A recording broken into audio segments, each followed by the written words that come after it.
दोस्तों, आपका कीर्ति रानी क्लासेस में स्वागत है। आज के इस वीडियो में हम बात करने वाले हैं इम्पोर्टेंस ऑफ फाइनेंशियल मैनेजमेंट के बारे में। तो उससे पहले मैं बताना चाहूँगी कि यही टॉपिक अगर आपको इंग्लिश में समझना है ताकि आप अपने आंसर्स को है अच्छे से लिख पाए और समझ पाए, तो प्लीज़ मेरे चैनल प्लेलिस्ट में जाके आप देखिए, आपको ये same video same topic English में मिलेगा। तो प्लीज़ वो वीडियो भी आप देख सकते हैं। तो चलिए आज का ये वीडियो शुरू करते हैं। आज के इस वीडियो में हम जानेंगे कि फाइनेंशियल मैनेजमेंट इतना इम्पोर्टेंट क्यों होता है। तो चलिए शुरू करते हैं। यहाँ पे बताया गया है कि कोई कैसा भी बिजनेस हो, चाहे वो एक छोटा सा बिजनेस या स्टार्टअप हो या चाहे वो एमएनसी हो, फाइनेंस जो है किसी भी बिजनेस का एक लाइफ ब्लड होता है। तो मनी यानी कि फाइनेंस एक लाइफ ब्लड होता है। अब फाइनेंशियल मैनेजमेंट जो है वो सेंट्रल नर्वस सिस्टम के जैसा काम करता है। ये इंश्योर करता है कि ये मनी है, लाइफ ब्लड है किसी भी कंपनी का, वो हर एक डिपार्टमेंट के पास पहुँचे।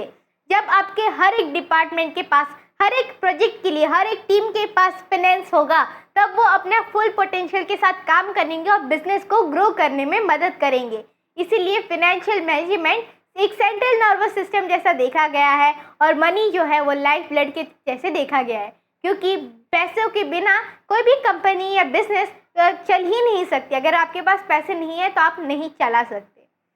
तो अभी इस वीडियो में हम इन सारे जो पॉइंट्स है, ये सारे पॉइंट्स है, 5 पॉइंट्स है इंपॉर्टेंस ऑफ फाइनेंशियल मैनेजमेंट के, वो हम लोग ध्यान से देखेंगे। तो कौन कौन से पॉइंट्स हैं कि वो financial facilitates financial planning, determines the best capital structure, exercises control over expenses, ensures optimal allocation of resources and balances the scale of profitability and liquidity।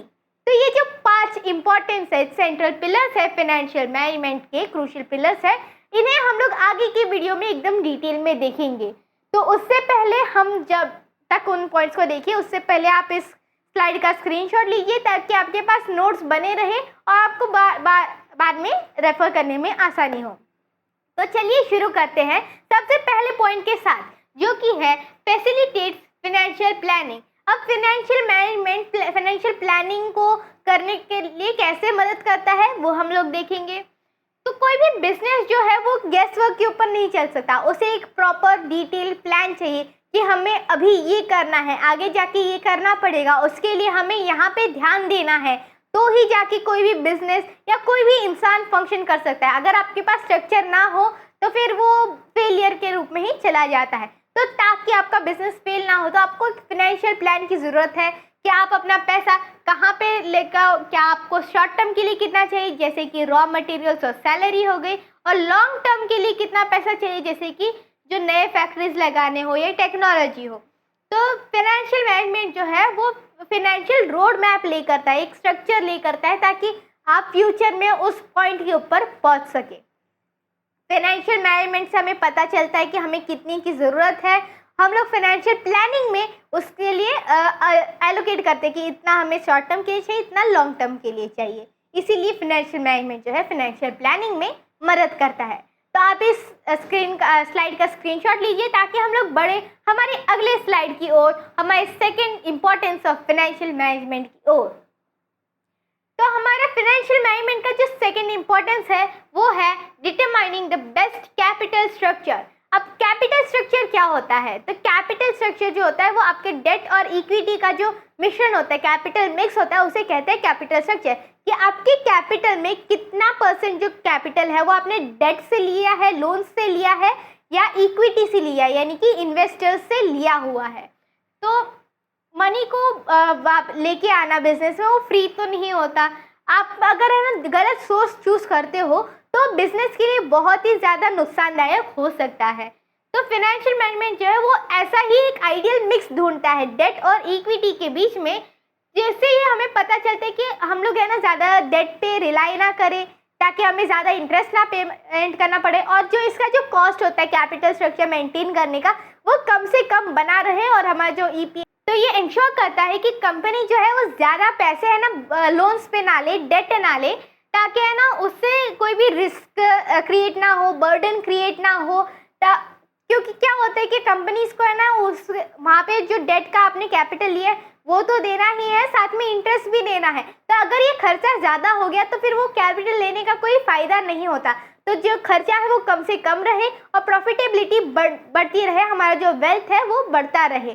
तो यही है फाइनेंशियल मैनेजमेंट का दूसरा इंपॉर्टेंस। तो आप इस स्लाइड का स्क्रीनशॉट लीजिए ताकि हम लोग बढ़े हमारे नेक्स्ट स्लाइड की ओर। तो हमारा तीसरा इंपॉर्टेंस ऑफ फाइनेंशियल मैनेजमेंट यहाँ पे दिया गया है, which is exercises control over expenses. अब जो एक्सरसाइज मतलब कि हमारे एक्सपेंसेस के ऊपर हम लोग कैसे कंट्रोल मेंटेन करें, ये इस पॉइंट में बताया गया है। तो चलिए देखते हैं। तो फाइनेंशियल मैनेजमेंट क्या करता है, तो जो बजट है उन्हें स्ट्रिक्टली मेंटेन करके अलग अलग टूल्स को यूज़ करती है, जैसे कि वेरिएंस एनालिसिस हो गया, या फिर फाइनेंशियल मैनेजर्स के मॉनिटर्स होते हैं जो देखते हैं कि आपका हर एक रुपया, हर एक डॉलर आपने कहाँ पे स्पेंड किया है वो देखना। तो और जो हमारी जो एक्चुअल स्पेंडिंग है उसके साथ कंपेयर करना, बजट को और हमारी एक्चुअल स्पेंडिंग को कंपेयर करना। और है ना सारे मैनेजर्स जो होते हैं वो उसमें से फिर देखते हैं कि है ना कहाँ से हमारा ज़्यादा स्पेंड हो रहा है या फिर कम स्पेंड हो रहा है, हमने बजट ज़्यादा अलोकेट किया है या कम अलोकेट किया है, क्या हमारी ओवर स्पेंडिंग हो रही है या फिर हमें करेक्टिव एक्शन लेना चाहिए। ये सब फाइनेंशियल मैनेजर्स देखते हैं। और वो किसकी बदौलत हो सकता है, फाइनेंशियल मैनेजमेंट की वजह से। क्योंकि जब आप बजट्स बनाते हो उसके साथ साथ आप देखते हो कि आपका पैसा है ना कहाँ पे स्पेंड हुआ है, क्या आपको वहाँ पे स्पेंड करना ज़रूरी था, क्या उससे आपको रिटर्न जो है वो मिला है, जितना एक्सपेक्टेड रिटर्न था उतना मिला है या नहीं मिला है, क्या हमें और इन्वेस्ट करना चाहिए या फिर हमें अभी रोक देना चाहिए, या हमें ये पैसे को यहाँ पे रीडायरेक्ट करना चाहिए। ये सब फाइनेंशियल मैनेजमेंट देखता है और इसीलिए ये इम्पॉर्टेंट है। आप इस स्लाइड का स्क्रीनशॉट लीजिए ताकि हम बढ़े हमारे चौथे पॉइंट की ओर। तो हमारा जो fourth importance of financial management जो है वो यहाँ पे दिया गया है, जो कि ensures optimal allocations of resources. हमें पता है कि हमारे जो फंड्स होते हैं वो हमेशा लिमिटेड होते हैं, एक सीमित होते हैं। हमारे पास तो पैसों का पेड़ तो है नहीं कि रोज है ना पैसे तोड़ दिए, जितने लगे उतने और यूज़ कर लिए। हमारे पास एक फिक्स्ड बजट रहता है और उसी में हमें काम करना पड़ता है। तो फंड्स हमेशा लिमिटेड होते हैं। फाइनेंशियल मैनेजमेंट जो है वो एनालिटिकल टूल्स यूज़ करते हैं। वो कैसे यूज़ करते हैं, जैसे कि कैपिटल बजटिंग एक एनालिटिकल टूल है, तो वैसे ही टूल्स फाइनेंशियल मैनेजमेंट यूज़ करता है ताकि वो इवेल्युएट कर सके हर एक प्रोजेक्ट और इन्वेस्टमेंट को। वो देख सकते कि हमें कितना इन्वेस्ट करना पड़ेगा, उसमें से हमें कितना रिटर्न मिलेगा, कितने सालों बाद हमारा जो कैपिटल है वो हमें वापस मिलेगा और कितना प्रॉफिट होने के हमारे चांसेस ज़्यादा है, कितना रिस्क है, वो सब देखता है। तो ये इंश्योर करता है कि हमारा जो पैसा है वो उसी जगह पे जाए जहाँ पे हमें हाईएस्ट रिटर्न मिले और एक एक्सेप्टेबल लेवल ऑफ रिस्क पे। हाँ, तो है ना वो हमारे जो पैसे हैं वो लो यील्डिंग एसेट्स या इन्वेस्टमेंट है उसके ऊपर वेस्ट ना हो, और जहाँ पे हमें ज़्यादा से ज़्यादा रिटर्न मिले कम से कम रिस्क में, हम लोग वहीं पे इन्वेस्ट कर सके। तो फाइनेंशियल मैनेजमेंट यही इंश्योर करता है। तो इसी की वजह से हमारा जो फाइनेंशियल रिसोर्सेज यानी कि हमारा जो पैसा है वो अच्छे से यानी कि ऑप्टिमल यूटिलाइजेशन होता है। तो आप इस स्क्रीन का स्क्रीनशॉट लीजिए ताकि हम बढ़े हमारे नेक्स्ट पॉइंट, हमारे आखिरी और फिफ्थ पॉइंट के ऊपर, फिफ्थ इंपॉर्टेंस के ऊपर, जो कि है balances the scale of profitability versus liquidity. अब यहाँ पे दो टर्म्स दिए हैं, प्रॉफिटेबिलिटी और लिक्विडिटी। तो प्रॉफिटेबिलिटी यानी कि है ना हमें उस इन्वेस्टमेंट पे कितना रिटर्न मिल रहा है, वो है प्रॉफिटेबिलिटी। और लिक्विडिटी वो है कि हमें आज की डेट पे है ना इतना पैसा चाहिए, तो हमारे हाथ में कितना पैसा है, हम लोग कितना on the time at the time हम लोग रेडीली कितना पैसा खर्च कर सकते हैं, वो होता है लिक्विडिटी। कितना फ्लक्चुएशन हम लोग सहन कर सकते हैं। तो ये एक बहुत ही इंपॉर्टेंट डेली फंक्शन है इन दोनों के बीच में बैलेंस बनाना। कोई भी कंपनी है ना हाईली प्रॉफिटेबल हो सकती है, बहुत ज़्यादा प्रॉफिट, लाखों में करोड़ों में प्रॉफिट्स कमा सकती है पेपर के ऊपर, लेकिन उन्हें ये भी इंश्योर करना पड़ेगा कि उनके डे टू डे एक्सपेंसेस के लिए उनके पास हाथ में कितना कैश पड़ा हुआ है, बैंक में कितना कैश पड़ा हुआ है, ताकि वो अपने जो मनी लेंडर जैसे कि सप्लायर्स हैं या फिर उनके जो बिल्स हैं वो टाइम टू टाइम पे कर सके, उनकी सैलरीज अच्छे से दे पाए। तो फाइनेंशियल मैनेजमेंट ये देखता है कि इन दोनों के बीच में एक हेल्दी बैलेंस बना रहे, ताकि उनके पास इतना पैसा रहे कि वो जो डे टू डे ऑपरेशन है यानी कि लिक्विडिटी के लिए अच्छे से पैसा तो बना रहे, साथ में जो बाकी का जो बचा हुआ पैसा है वो ऐसी जगह इन्वेस्ट हो जहाँ से ज़्यादा पैसे मिलते रहे, यानी कि प्रॉफिटेबिलिटी होती रहे। तो इन दोनों के बीच में जो बैलेंस बनाना है, ये काम करता है हमारा फाइनेंशियल मैनेजमेंट। तो इसी के साथ हमारे जो पांचों इंपॉर्टेंस है फाइनेंशियल मैनेजमेंट के, वो कवर हो जाते हैं। आप इस स्क्रीन का स्क्रीनशॉट ले सकते हैं।